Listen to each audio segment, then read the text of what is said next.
안녕하세요, 핑플릭스입니다. 지난 2분기에 제 자산 배분 현황을 좀 공유해 보려고 해요. 다들 그렇겠지만 진짜 처참한 분기였죠.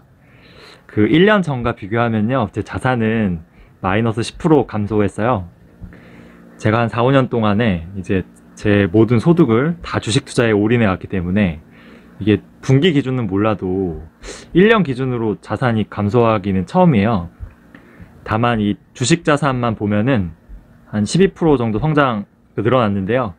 이건 이제 수익률이 아니고 작년 이맘때 이제 부동산에서 회수된 돈을 다시 여기에 좀 투자했기 때문이에요. 그래도 이 알리바바나 텐센트 같은 제 개인적으로 좀 많이 투자했던 기업들이 이게 재작년 말이나 이제 작년 초부터 좀 많이 좀 하락을 했거든요. 그래서 어떻게 보면은 좀 최근에 선방한 걸 수도 있어요. 지금 주식 자산이 한 66%인데요.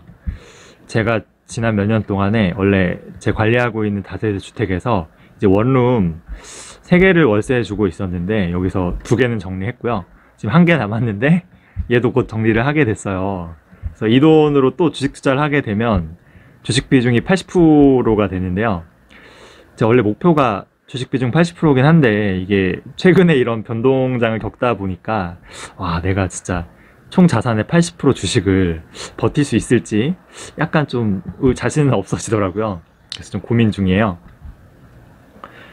주식 자산에서 이제 미국 비중이 거의 64%고요. 중국 비중이 한 36%.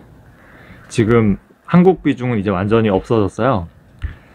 제가 2016년만 해도요, 이제 한국 주식 투자만 100%였고요.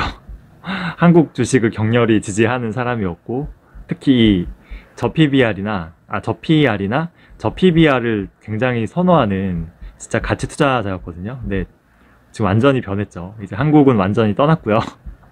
미국과 중국의 가치주가 아니고 이 성장하는 기업에만 베팅하게 될 줄은 저도 꿈에도 몰랐어요. 사실 투자에 정답은 없어요. 이 소크라테스의 말처럼 너 자신을 알라고 하잖아요. 제 투자 성향이나 이 스타일에 맞는 투자를 하면 되는 것 같아요. 저도 한 5, 6년 동안 고심을 했는데 저는 한국 주식보다 그리고 또 전통적인 가치 투자보다는 오히려 그 미국이나 중국의 이 성장하는 플랫폼 IT 기업에 투자하는 게 좀 더 마음이 편하고 좀 안정적으로 이 장기 투자할 수 있을 것 같아서 그래서 바꾼 것 뿐이에요. 뭐가 좋고 뭐가 나쁜 투자는 없습니다. 각자의 성향이나 이 스타일에 맞게 하면 되는 거예요. 우리 인생도 사실 뭐 똑같잖아요. 지금 주식 대비 현금 비중이 거의 9% 정도인데요. 이게 주식 가치가 하락하면서 현금 비중이 상대적으로 높아진 것도 있긴 한데 제가 생각보다 지금 폭락장인데 현금을 이 저가 매수로 소모하지 않았어요. 그 많이 안 샀다는 얘기죠. 지금 가격이 싼 건 확실한데 과연 2020년 코로나 때처럼 단기간에 이렇게 V자 반등을 할 수 있을지는 이건 좀 아닌 것 같다는 생각도 들어요. 지금 미국이 금리를 올리고 있는데 결국에 이 경기 침체를 견디지 못하고 금리 인상을 이제 멈출 거라는 의견이 있고요. 계속 금리를 올리면서 이 경기가 침체되는 거랑 같이 맞물려서 몇 년 동안 심지어 3, 4년 동안 주식 시간이 좀 시장이 힘들 수도 있다는 의견으로 갈리는데요. 이 미래는 알 수 없잖아요. 그래서 지금 너무 공격적으로 매수하지도 않고 있고요. 그냥 현금 비중을 좀 유지하면서 매월 소득으로는 꾸준히 또 사고는 있어요. 진짜 한 2, 3년 동안 주가가 계속 지지부진할 수도 있죠. 그죠? 그러면 그만큼 오랜 기간 싼 가격의 주식을 살 수 있는 어떻게 보면 좀 기회일 수도 있잖아요. 그래서 나중에 다시 회복을 하게 되면 장기적으로는 우상향하겠죠. 그래서 주식 사기 위해서 열심히 좀 일해야 됩니다. 원화채굴 해야죠. 섹터별 비중인데요. 결국 그 원래 컨텐츠 섹터가 따로 있었는데 얘는 제가 빼버렸어요. IT나 반도체, 바이오테크, 친환경, 그러니까 신재생 에너지죠. 뭔가 나름의 성장하는 산업이라고 볼 수 있는데 컨텐츠는 좀 스타일이 좀 다르다는 생각이 들어서요. 일단 이 IT 쪽으로 다 넣었어요. 그래서 미국의 IT 기업들이 한 38%, 중국의 IT 기업들이 25%, 반도체가 20%, 바이오와 친환경은 각 8%, 9%. 제가 IT가 포트의 거의 60%고요. 여기에 반도체까지 하면은 거의 80%가 넘어요. 지금 수십 년 동안 저금리 또 저물가 시대였잖아요. 근데 앞으로는 이제 인플레가 만연해지고요. 이제 고금리 세상으로 바뀌면서 전통적인 가치주의 시대가 올 거라는 사람들도 많은데요. 제가 전에도 한번 영상으로 올렸지만 이 인생 길잖아요. 10년 이상 장기적으로 보면은 저는 여전히 세상은 이 저물가 그리고 저금리 그리고 저성장 이런 시대이기 때문에 새로운 기술을 개발하고요. 또 혁신과 이 성장을 만들어내는 글로벌 IT 기업들이 여전히 저는 시장을 리딩하리라 확신하거든요. 이게 글로벌 기업들의 R&D 투자 금액인데요. 엄청나죠. 근데 보시면은 이게 미국 기업이고 이제 바바랑 텐센트는 없는데 아마 바바랑 비슷할 거예요. 그래서 아직은 이 중국의 IT 기업들이 이 미국을 이기기가 힘들겠다는 생각이 들어요. 중국 기업들의 R&D 투자 비용이 낮은 거는 얘네 이 인력들의 인건비가 낮은 까닭도 있긴 하죠. 근데 결과적으로 이 미국 기업들이 이런 높은 연봉과 이런 근무 조건은 이제 중국은 물론이고요.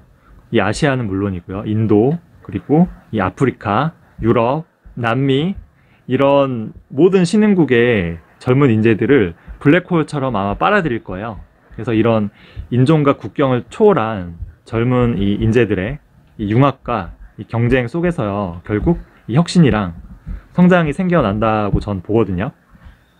그래서 중국의 리커창 총리가 한 말이 있어요. 중국은 결국 14억 인구가 풀 여기서 천재들이 나오는 건데 미국은 80억 인구 전체에서 천재들이 몰려간다는 거예요. 그러니까 이게 차이가 나죠. 스티브 잡스 아버지도요 원래 이 시리아 이민자 출신이고요. 그리고 일론 머스크도 아시겠지만 남아공 출신이죠. 그리고 마이크로소프트랑 구글도 인도 사람이고요. 그리고 실리콘밸리 전설이죠. 젠슨 황 엔비디아 CEO 그리고 AMD 리사수 누님도 대만계 미국인이잖아요. 전 세계에서 가장 많은 돈이 몰려들죠. 달러. 그리고 가장 많은 인재들, 천재들이 뭐 돈 많이 주니까 몰려가죠. 새로운 기술이랑 혁신이 만들어지는 곳. 저는 결국 이쪽은 잘 될 수밖에 없다고 보거든요. 이게 그 미국 IT 기업들 리스트인데요. 근데 이제 어느 기업이 잘 될지는 사실 확실하지는 않잖아요. 그래서 저도 물론 나름 투자하고 공부는 하지만 확실하지 않다는 생각이 들어서 이 나스닥 ETF 비중을 앞으로 계속 늘릴 예정이에요. 이 전 세계에서 가장 많이 R&D 투자를 하는 이 아마존, 구글, 메타 이 세 개 기업만요 개별 주식으로 투자하고요. 나머지는 한 40%까지는 나스닥 비중을 늘리는 걸로. 얘는 중국 쪽 IT 기업들인데요. 사실 작년에 엄청 떨어졌었는데 최근에는 꽤 선방하고 있어요. 그래서 이쪽 비중이 좀 너무 커져서 최근에 얘를 팔고 이 미국 쪽을 더 사야 되나 좀 고민하고 있는데요. 장기적으로는 알리바바의 30%, 텐센트의 30%, 그리고 항생테크의 40%를 좀 배분할 예정이에요. 항생테크보다 더 작고요. 이런 기술주에 투자하는 과창판이라는 것도 있는데요. 이게 항생테크는 대부분의 기업들이 좀 익숙해요. 그리고 좀 비즈니스 모델도 좀 확실한데 과창판 기업들은 좀 너무 낯설고 아직은 좀 검증이 필요한 것 같아서요. 일단은 투자를 보류했습니다. 그 중국의 IT 기업들이나 혹은 뭐 플랫폼 기업들의 미래를 여전히 어둡게 보는 분도 많은데요. 근데 장기적으로 이제 미국과 중국 이런 G2 국가가요, 이 패권 전쟁을 계속 할 텐데 이게 결국은 기술 전쟁으로 이어질 수밖에 없거든요. 근데 이런 위기감 속에서 중국 정부가 이런 IT 기업들을 완전히 다 죽인다는 거는 이건 생각하기 힘들어요. 얘네에서 결국 혁신이나 또 성장 동력이 나오거든요. 최근에는 이 중국 정부가 이런 중국 IT 플랫폼 기업들의 규제를 이제 풀어준다는 소식도 들리는 것 같은데요. 저는 이제 미국이나 중국 똑같은데 앞으로 얘네가 엄청난 대결을 할 텐데 결국 이런 민간 기업들의 이 R&D 투자 없이는요 이길 수가 없다는 걸 잘 알고 있어요. 그래서 결과적으로는 아마 이런 민간 IT 기업들의 이 기술 개발이나 혹은 혁신이나 이런 성장을 아마 용인해 주거나 규제하는 척 하면서 오히려 중국 같은 경우는 반도체 같은 산업은 뒤에서 밀어줄 수밖에 없는 상황이 될 것 같아요. 근데 뭐 알리바바나 텐센트가 꼭 잘 되는 보장은 없잖아요. 그래서 일단 이런 항생테크 같은 ETF 비중을 계속 늘리기로 했습니다. 얘는 반도체 섹터인데요. 삼성전자를 결국 정리했죠. 삼성전자가 나쁜 회사라기보다는 얘가 좀 순수한 반도체 회사가 아니라서 정리한 게 커요. 사실 뭐 가전도 하고요, 세탁기도 만들고 스마트폰도 하고요. 그리고 반도체도 이 팹리스 설계도 하는데 메모리 반도체도 하고요, 낸드도 하고, 또 이게 파운드리까지 같이 하잖아요. 이게 수성할 게, 지켜야 할 게 너무 많아서 이게 좀 여기 올인하는 기업들이랑 좀 대결이 힘들 것 같아요. 그래서 지금 TSMC는 파운드리만 올인하고 있는데 이 투자 금액이 거의 3배 가까이 지금 차이 나거든요.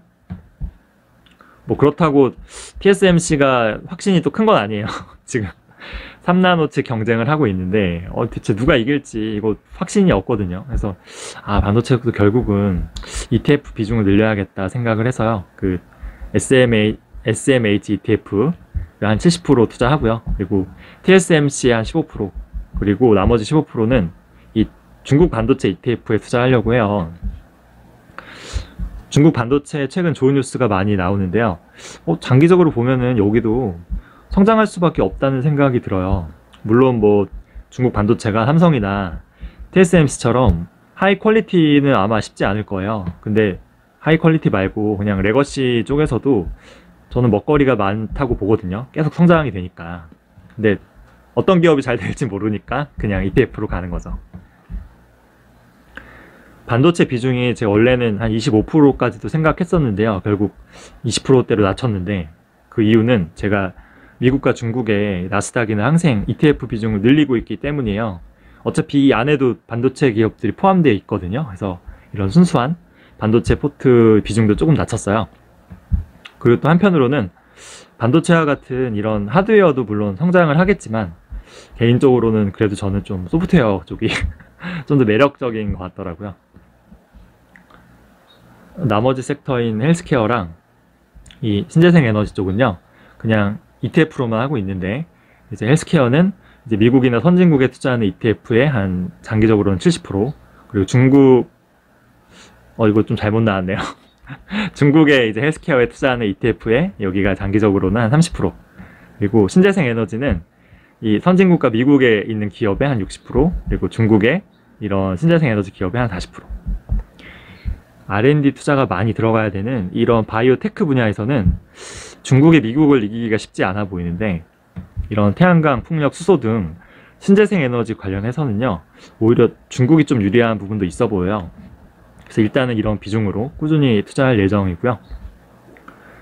요사이 이 유가가 엄청 오르고 있죠. 그래서 이 신재생 에너지를 이 수소로 이 저장하는 이런 프로젝트랑 투자가 진짜 많이 늘어나고 있거든요. 이 리포트도 장난 아니죠. 계속 늘어나죠.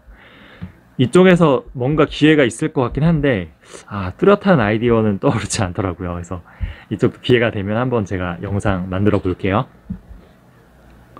결국 제 투자 포트폴리오 상위 10개고요.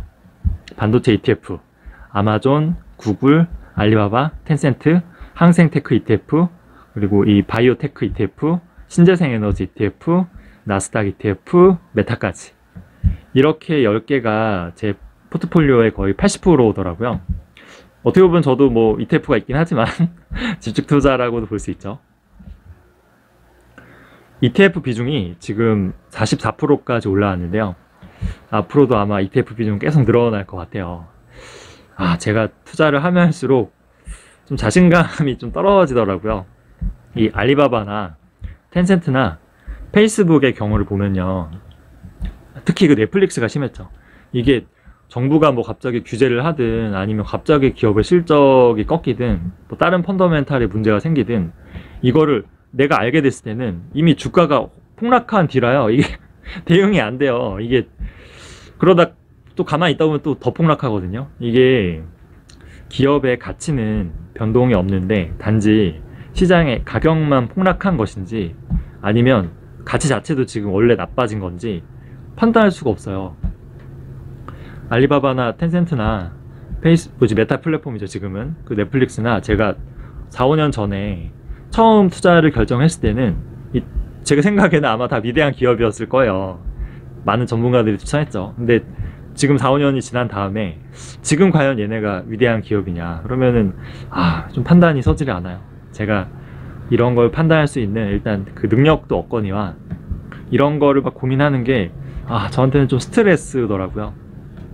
우리가 인생을 풍요롭고 특히 행복하게 살기 위해서 투자하는 건데요.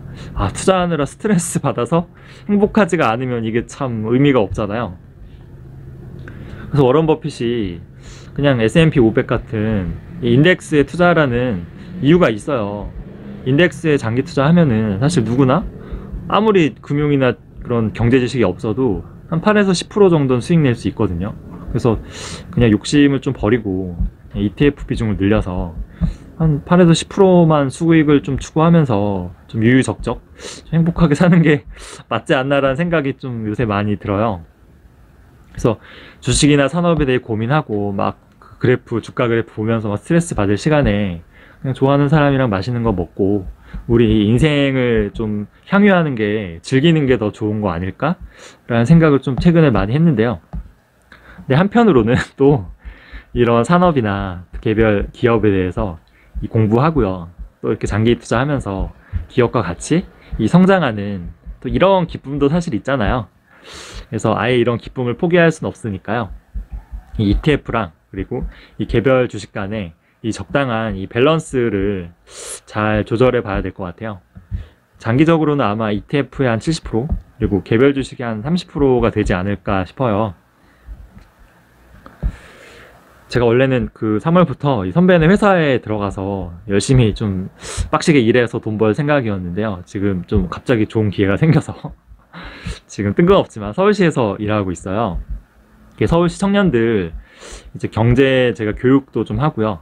그리고 이런 재테크 관련 상담도 하고 있는데요. 일은 되게 보람 있고 또 재미도 있는데 이게 아직 계약직이고요. 그리고 급여가 페이가 너무 적죠. 제가 좀 풍파를 많이 겪어서 그런지 아니 그냥 나이가 좀 있어서 그런 건지 이게 투자도 그렇고요. 그리고 이 일도 그렇고요.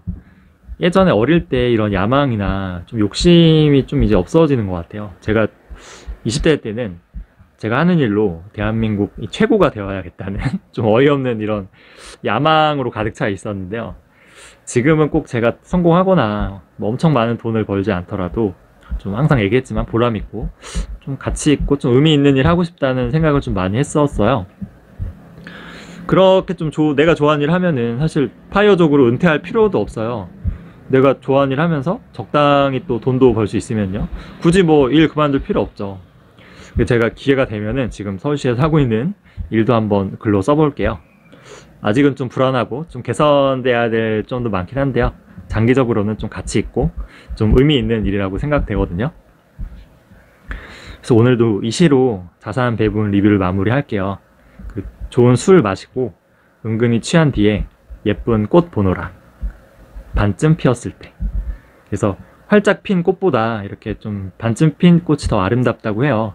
제 자산은 이제 한 3분의 1쯤 핀 것 같은데요. 그래서 아름답겠죠. 그래서 꼭 원대한 목표를 이뤘을 때 그때만 행복한 건 아닌 거예요. 그래서 한 걸음 한 걸음 조금씩 나아가고 성장하고 있는 지금 이 순간이 가장 행복할 수 있겠죠. 그리고 마지막으로 돈 버는데 제일 중요한 거는 시간이죠. 시간이 최고의 자산입니다. 준비한 내용은 여기까지고요. 오랜만에 영상 올렸는데 궁금하신 점은 댓글로 편하게 남겨주세요. 감사합니다.